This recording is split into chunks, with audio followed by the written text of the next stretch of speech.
What you're looking at is probably one of the rarest rigs you're ever going to find. And you say, oh yeah, Bill, you tell me that all the time. Well, this time I'm serious. I really am. This is a 1949 DeKalb Railroad Express truck. It was built expressly for the railroads. It was used to haul freight. And there wasn't very many made when they were new, and there's even less of them around today. I looked it up on the serial number on this truck is 50, and I looked it up on the internet. They would make on the average of between 17 and 25 a year. That was it. And they made them clear up into the 60s, and they started making them in the 30s. And they're just nothing but a delivery truck. There was no attempt to make them pretty, no attempt to make them spacey looking, no attempt to make them modern. They were just a square truck to haul freight. And I got to show you this because people are always thinking of something, but these were built especially for the railroads. They haul railroad freight. But see this frame right here? See this frame? The railroads would paint a sign for you and put it on the side of your truck. And it would be for Winston cigarettes, Camel cigarettes, Ford cars.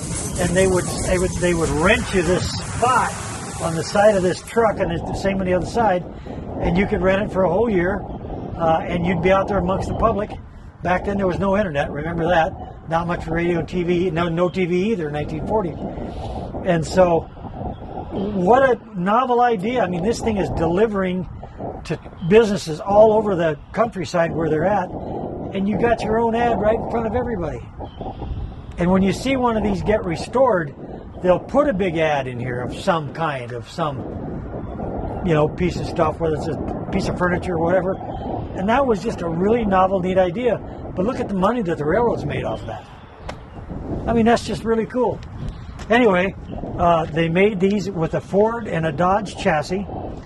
And this particular rig, I found it at a salvage yard up at, can't tell you where, I shouldn't tell you where it was because I don't know if they want me to say anything, but it was up in Spearfish, South Dakota. It had been laying as an old junk truck for over 40 years. And I was cleaning it all out, and I reached down and grabbed the fan, and the motor turned, and I thought, I'm going to see if this thing's going to run. And so I lifted up the bonnet, crawled inside, opened the distributor, cleaned the points, no fire, cleaned the points, no fire, cleaned the points, fire. It'll run. So all I did was I put a little hot wire to it from the battery over to the coil, poured a little gas in the carburetor, held the throttle open, and she popped right off. It's only got 40,000 miles on it. And I believe that motor's only got 40,000 on it because it just runs great. And I want to sell this for you guys that are looking for a really cool delivery truck, or you want something with some cool patina to go to the car shows, or haul your stuff around in for the swap meets. There it is. What's cool, got a roll down rear door. It's got sliding doors, and it's all just made out of solid metal. And it's heavy. Not real heavy, but it's heavy. And so this thing was made to last, and it has. What is this, 2025? Look at the shape it's in. It's got some rust holes in it, but boy, it ain't all rusted out. Now, the reason I knew what it was is those gauges are exactly the same gauges that are in 49 and 50 Ford pickups. So then when I lifted up the bonnet, here,